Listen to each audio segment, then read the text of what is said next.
eu gravar aqui. Então, como a gente ia dizendo antes, no nível morfossintático, nós temos o tu e o você, e nenhum dos dois, nem o tu, nem o você, são considerados mais certos ou mais errados, tá? Os dois servem à comunicação de forma exemplar. A única diferença é a diferença de comunidade para comunidade. É só isso, tá? E se alguém disser para você, não é certo falar tu, a pessoa está fazendo bullying com você, preconceito linguístico. Então, vamos lá. Terceiro é o nível vocabular. São as palavras que nós conhecemos e que podem ter outra nomenclatura numa outra região. Como exemplo de jerimu e abóbora, de mandioca, macaxeira e aipim, de, por exemplo, mexerica. Qual é o nome que vocês conhecem da mexerica? Outro nome? Bergamota. Bergamota. Tem mais outro? Oh, é pocã. Pocã é uma qualidade, né? Para mim, tudo é da mesma família, professor. Não, pocã é uma qualidade. Pocã é só aquela grande da casca fofa. Que outro nome conhece? Não? Tangerina. Então, a gente pode ter tangerina, bergamota, mexerica, são tudo a mesma coisa, a mesma fruta. Isso, gente, é o nível vocabular, é o nível da palavra, certo? Então, o que mudou? De uma região para outra, mudou a palavra, de região para outra, muda a palavra, mas a coisa, o signo continuou o mesmo, certo? E o nível semântico é a variação de sentido adquirido pelas palavras ao longo do tempo, do espaço, em diferentes grupos sociais. Então, tem gente que chega e fala assim, ó, e aí, meu? Esse e aí, meu, é um tipo de variação que acontece num grupo social, porque é uma gíria. Então, ele acontece em determinado grupo social. Então, as pessoas que são mais ou menos jovens, que esse aí, meu, não é tão jovem assim, né? É que falam desse jeito. Chamar o outro de mano, fala, nossa, brigadão por ter feito isso. Esse brigadão também é uma gíria e que pertence a esse nível semântico aí também, certo? Então, esses são os níveis: fonético-fonológico, morfossintático, vocabular e semântico. Nós temos os tipos de variação. Então, a gente tem a variação histórica, que ocorre ao longo do tempo. Então, palavras que eram ditas lá na década de 50, que não são mais ditas agora. Então, essas palavras podem cair em desuso e podem realmente desaparecer. Ou são palavras que são reconhecidas por pessoas que viveram naquele momento. São pessoas nascidas antes da década de 50, não lembram dessas palavras, né? A palavra, por exemplo, broto, a palavra broto significa menina bonita, lá em 1960, 1970. Mas hoje, se você chegar com uma menina de 15 anos e dizer que ela é um broto, ela não vai entender, porque a menina de 15 anos só conhece broto com o significado de germinação, de planta que está germinando, tem um broto, certo? Não com outro sentido. E esse sentido de broto significar mulher bonita, moça bonita, se perdeu lá no passado. Então, isso é um tipo de variação que nós chamamos de histórica. Nós temos a variação geográfica também. A geográfica é dentro de um mesmo espaço de tempo, então não significa dizer que seja de antes. Ela pode ser de agora, que acontece tudo agora em 2020, mas em regiões diferentes. O exemplo aí é o pãozinho francês. Nós chamamos, aqui em Goiás, de pão francês ou pão de sal. Lá no Ceará, chama-se carioquinha, cacetinho, no Rio Grande do Sul, carequinha, na região norte, pão aguado no Nordeste, em outras regiões do Nordeste, pão aguado, pão de sal no Rio de Janeiro, carcaça ou cacete em Portugal, e ele chama pistoile na França, não é pão francês, certo? Então, na França, essa história de pão francês Não sei de onde foi tirado, porque na França ele não chama pão francês. Determinados lugares, então determinadas regiões, podem ter nomes variados para uma mesma coisa. Então, isso eu chamo de variação geográfica. A mesma coisa que aconteceu lá com a mandioca, com o jerimum e com a bergamota que a gente estava falando agorinha. É uma variação, então, de nível vocabular, nível da palavra, e é uma variação geográfica. Perguntas até aqui? Nenhuma. Trouxe outros exemplos aqui de variação geográfica também. Então, nós temos o mineirês e o paulistanês. Então, agente de trânsito em Minas, marronzinho em São Paulo.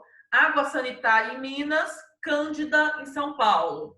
Aqui, que é um cacoete para começar a frase, esse aqui não significa nada, mas a gente sempre começa com esse aqui, a gente não, os mineiros, porque nós começamos com então, igual de São Paulo. Então, deixa eu te falar um negócio. Então, sabe, você lembra aquela história que eu te contei? Né? E assim por diante.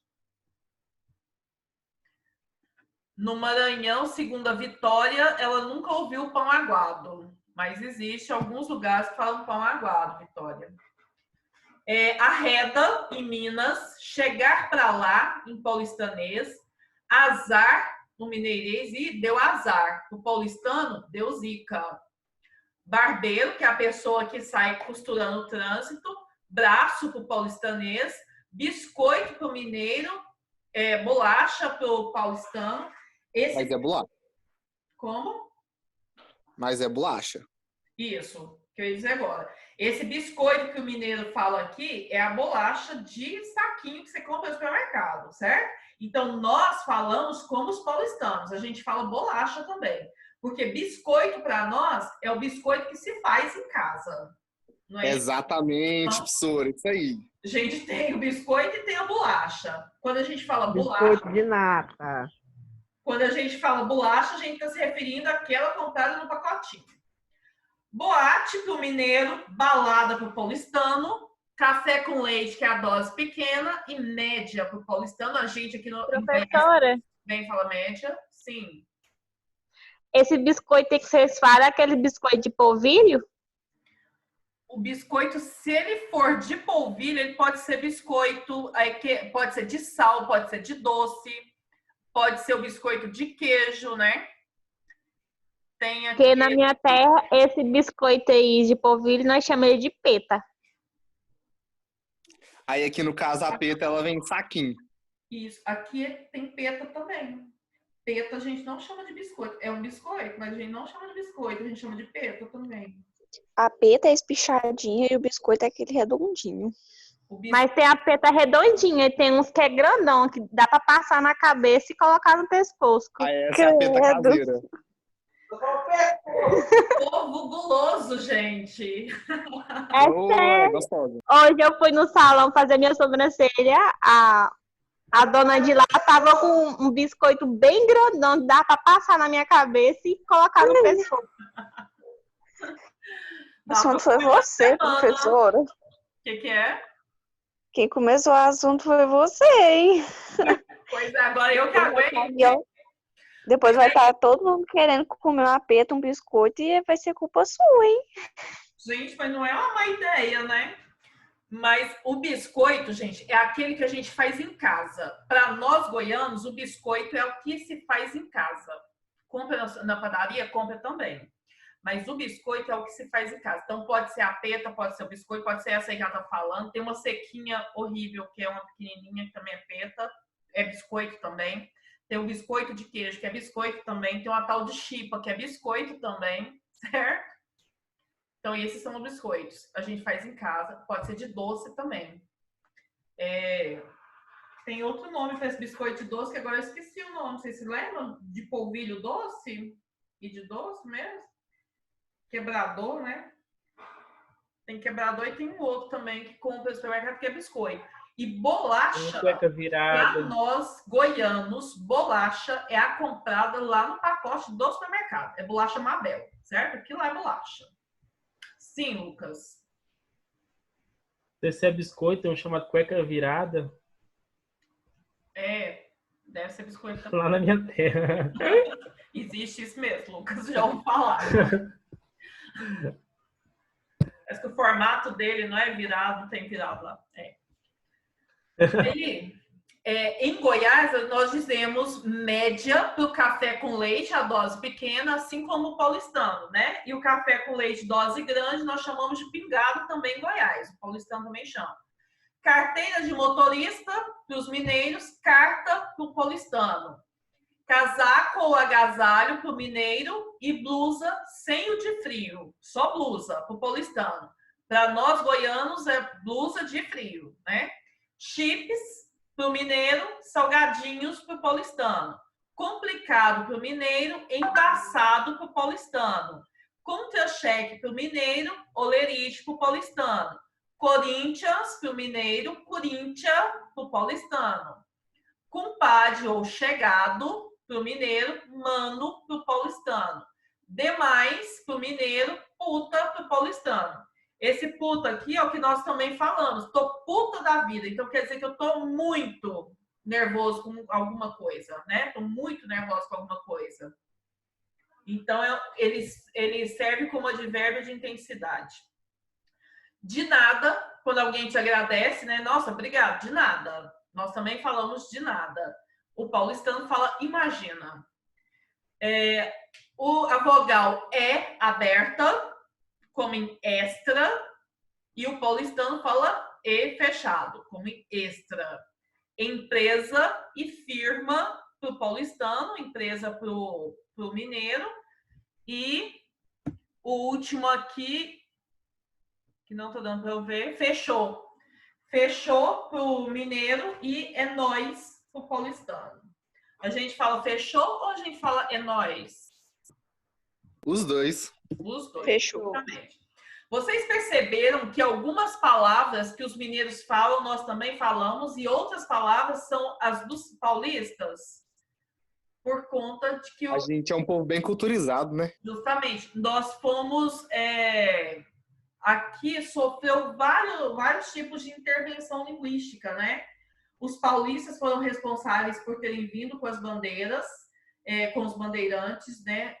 De lá para cá, e isso influenciou porque eles ficaram aqui quando um povo vem colonizar outro, no caso dos paulistas, quando vieram colonizar Goiás, um povo fica e o resto vai embora. Então, não é todo mundo que vai embora, não. Vem aqui, coloca a bandeira e sai correndo para trás, não. Não, fica. E os mineiros, porque a gente tem uma divisa muito próxima, né? Não que os mineiros tenham vindo para cá, até que vem, mas eles não vieram nesse sentido de trazer essas palavras.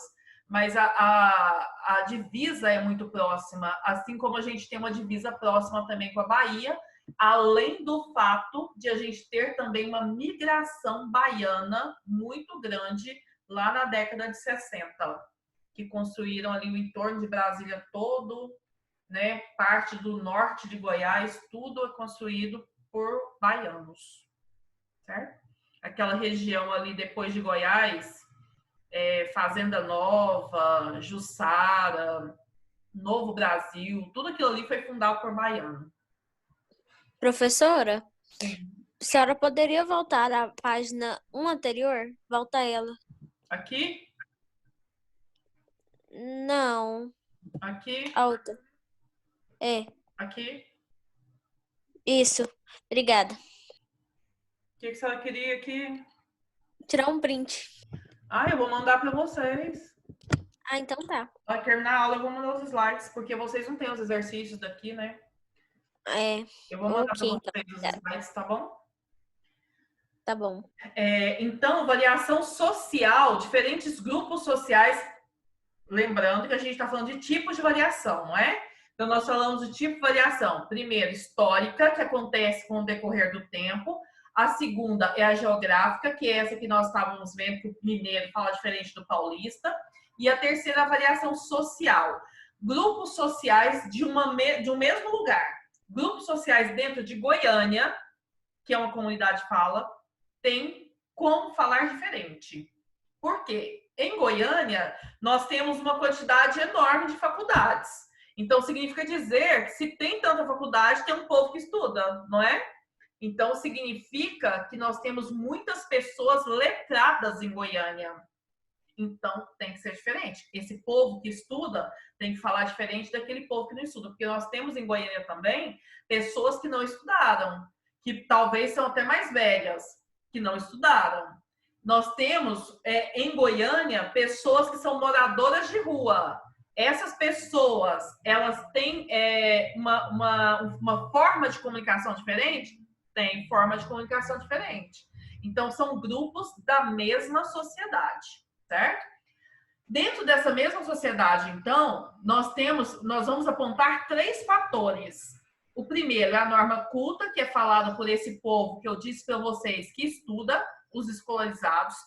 A norma culta é a variante de prestígio da língua, é a variante que a gente usa para escrever, como eu disse para vocês, que a fala e a escrita são diferentes.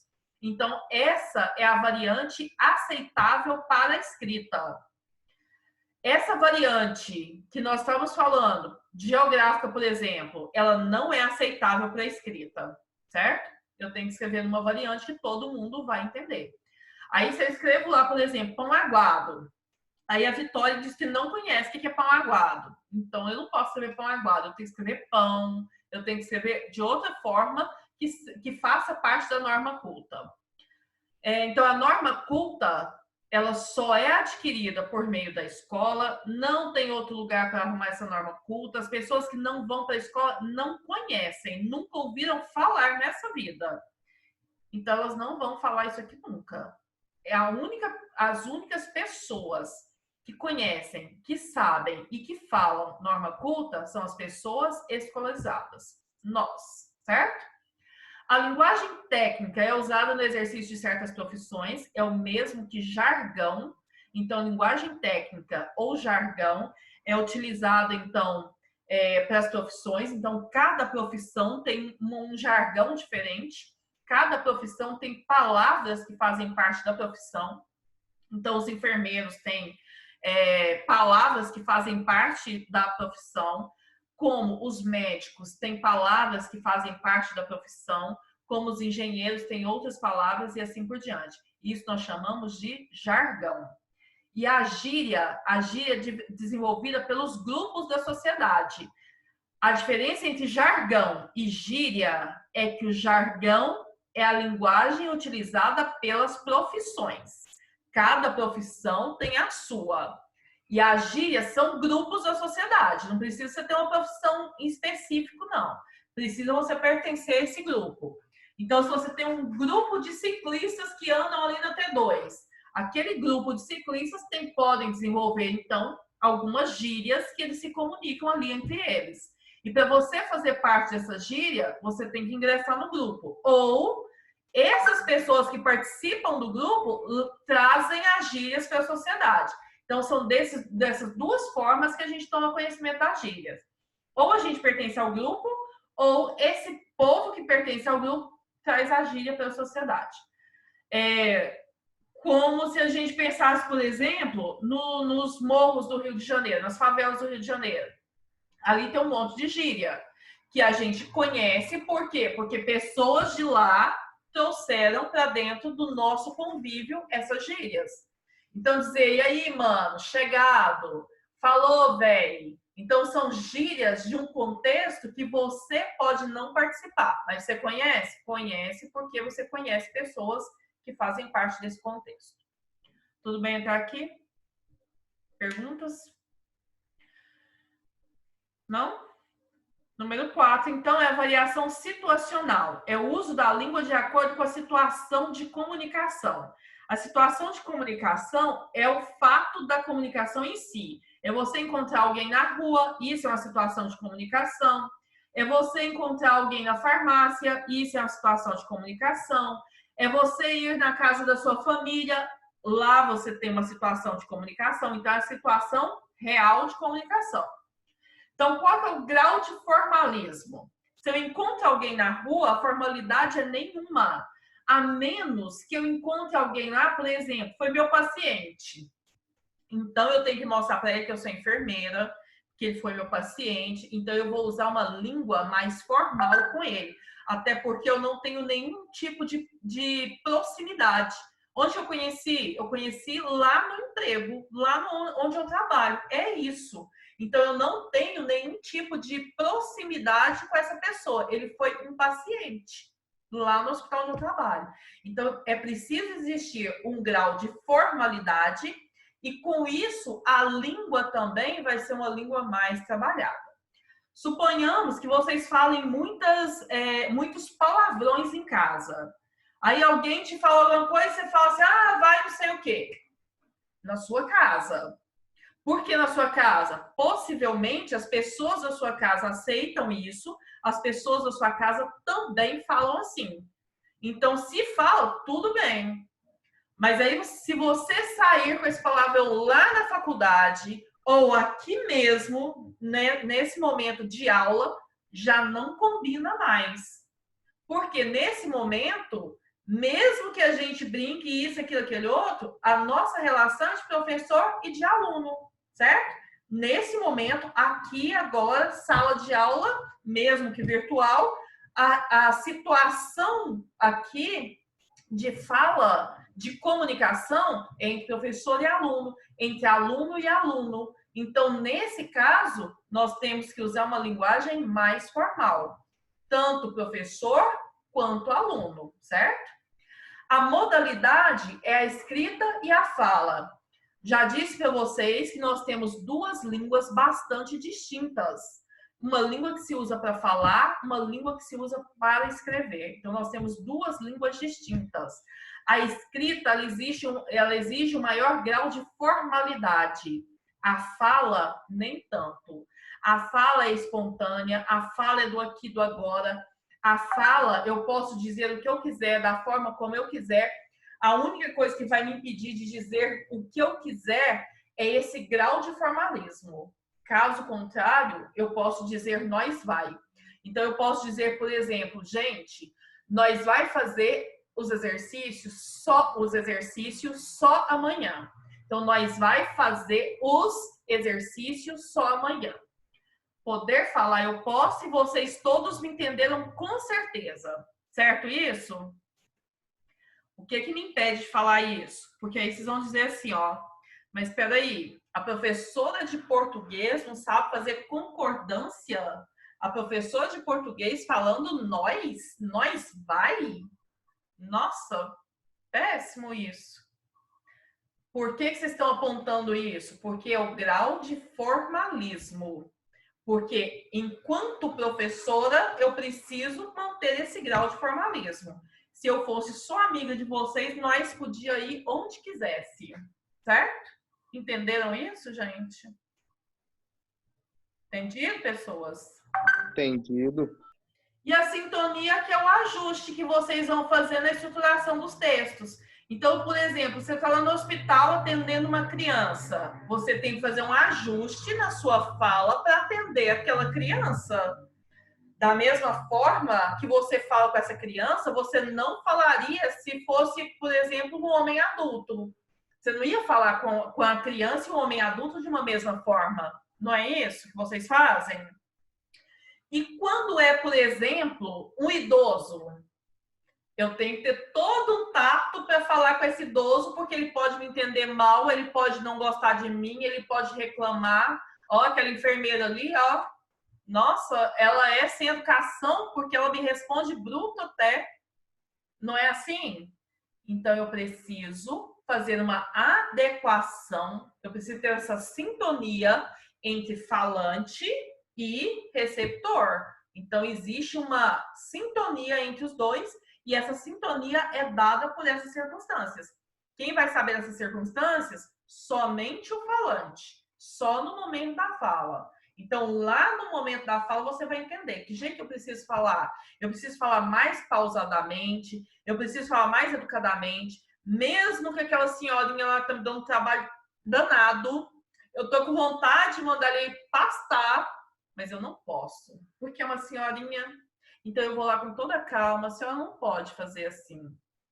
Já pensou se a senhora fizesse assim, de outra forma? Vamos tentar fazer de outro modo? Aí eu tenho outra forma de lidar com essa pessoa. Perguntas? Não, senhora. Nadinha?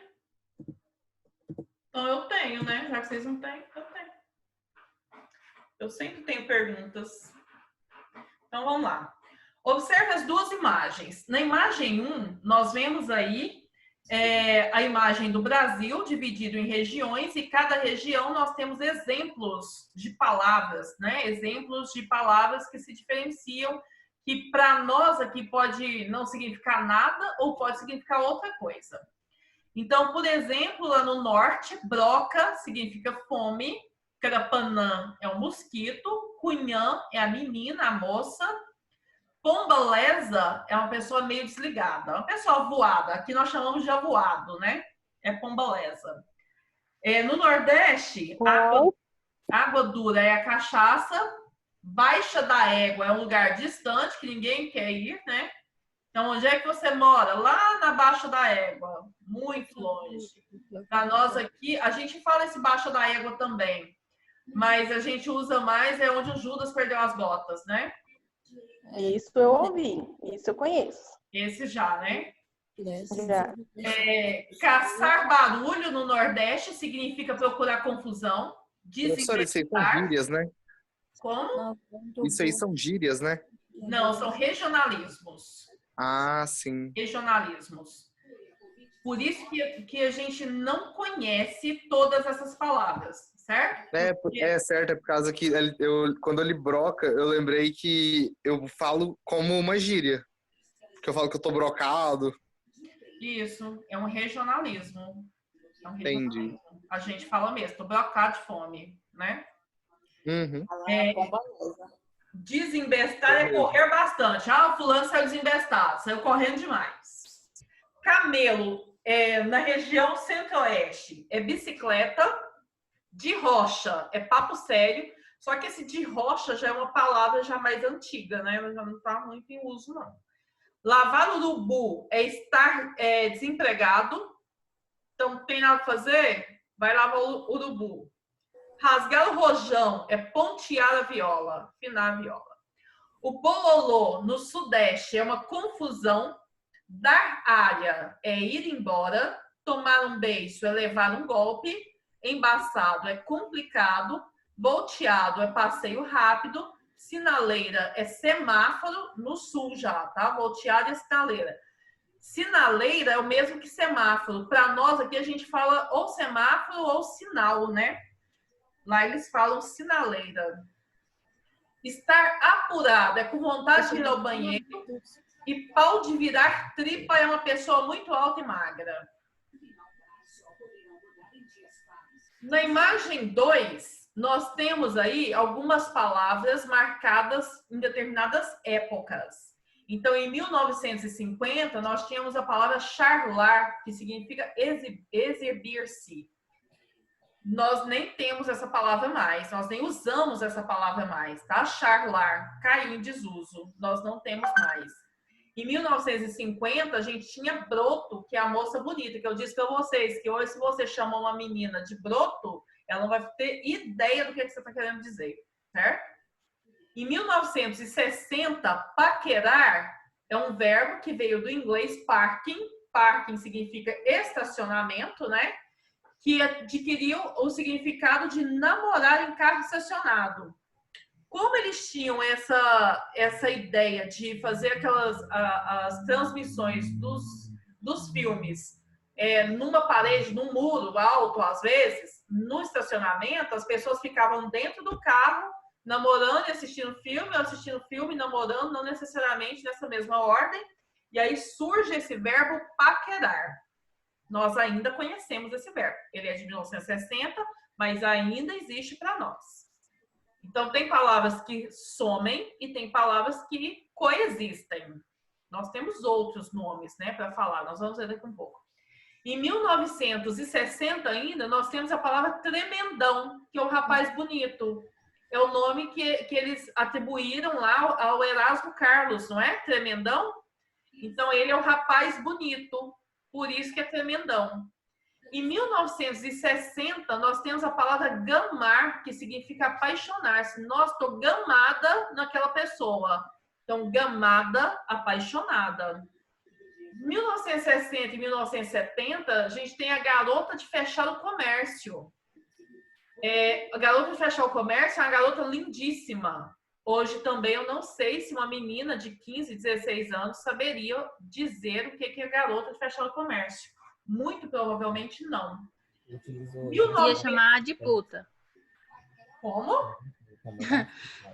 Se falar isso para uma garota hoje, é provavelmente que ela entenda como puta. Meu Deus! Eu tenho 18 anos, nunca vi isso. Também não. Negócio de garota e fechou o comércio. Tem música, né? Tem música que fala disso aí, mas possivelmente pessoas mais jovens não entendam isso aí. Pessoas que nasceram pós 1970 não entendem. 1980, nós temos a palavra azarar. Azarar é uma palavra que ainda existe para nós, né? Que é flertar sem algo predefinido. Então, sair por aí azarando é sair por aí, né? Flertando com qualquer um que aparecer. E nós temos a palavra chaveco, que é de 1990, que vem do árabe shabak, que significa barco para pescar com rede, passando a nomear a conversa aplicada na paquera. Então, chaveco, hoje a gente diria que é barulhar, não é? Barulhar a menina, não é isso? Isso. Então, o chaveco, antes existia, chaveco 1990, ele vem dessa história desse barco com pesca, porque realmente você está jogando uma rede para ver se colhe esse peixe, né? Então, é barulhar mesmo a pessoa para poder ver se dá certo no fim. Então, olha, número 10. As imagens acima representam um tipo de linguagem empregada em um determinado grupo social, mas que pode se estender à sociedade em razão do grau de aceitação. O mapa acima, imagem 1, representa os diversos modos de falar do povo brasileiro atualmente. A imagem 2 apresenta alguns vocábulos em épocas distintas, mas que foram caindo em desuso ao longo dos tempos. No entanto, ambas as imagens representam um fenômeno linguístico denominado de quê? Letra A, gíria e jargão. Letra B, jargão e gíria. Letra C, variação geográfica e variação histórica. Letra D, variação social e variação histórica. Ou letra E, variação geográfica e variação social? C. Acho que é a C. Então, resposta certa, letra C. Variação geográfica, que o primeiro vai falar de palavras em várias regiões, e o segundo, variação histórica, são palavras que caíram em desuso ou não, né, em determinado momento da vida. Para a questão 11, 12, nós temos um texto, né, um poema do Patativa de Assaré. Eu acho que eu já falei para vocês sobre ele. O Patativa de Assaré é um senhor, ele não é alfabetizado. Ele tem vários livros, mas não escreveu nenhum desses livros, porque a filha dele, como ela é alfabetizada, ela resolveu escrever por ele. Ela achava que ele falava coisas bonitas e ela teve essa iniciativa de começar a escrever o que ele falava. Então, ele sempre falou, ele nunca escreveu. E quando ele fala, já que o Patativa de Assaré é um nordestino, quando ele fala, o que está na boca dele é a linguagem do nordestino. E ela resolveu que ela ia escrever do mesmo jeito que o pai falava. Então, ela não ia corrigir. Ela tinha condições de corrigir, porque todo mundo que escreve sabe como que se escreve. Mas ela preferiu valorizar isso, valorizar a forma de falar do pai, que na verdade não é uma forma específica do Patativa do Assaré, é uma forma de toda uma comunidade, da comunidade nordestina. Certo até aí? Então vamos ao texto. O texto diz o seguinte: sertão, ardente cantor, que eu sempre tenho cantado e ainda cantando tô, porque meu torrão amado, muito te prezo, te quero e vejo que os teus mistérios ninguém sabe decifrar. A tua beleza é tanta que o poeta canta e ainda fica o que cantar. Observem vocês que ele usa algumas palavras como alguém por alguém, cantou por cantou, tô por estou, pro quê por porquê, muito por muito, que, né, aqui, mistério de mistério, decifrar por decifrar e assim por diante. Então, essas palavras que estão grifadas aí representam exatamente a forma de falar do povo do Nordeste. Tudo bem? Vamos à pergunta, então? Analise as palavras destacadas no texto acima e identifique o tipo de linguagem utilizada por Patativa do Assaré. Em seguida, explique qual a intencionalidade do poeta ao utilizar tais palavras. Qual linguagem que ele utilizou? Coloquial ou culta? Por que ele utilizou essa? Qual foi a intenção de utilizar essas palavras? Enquanto vocês pensam, eu vou pausar aqui e vocês voltem, por favor, para me responder, tá bom? Beijo.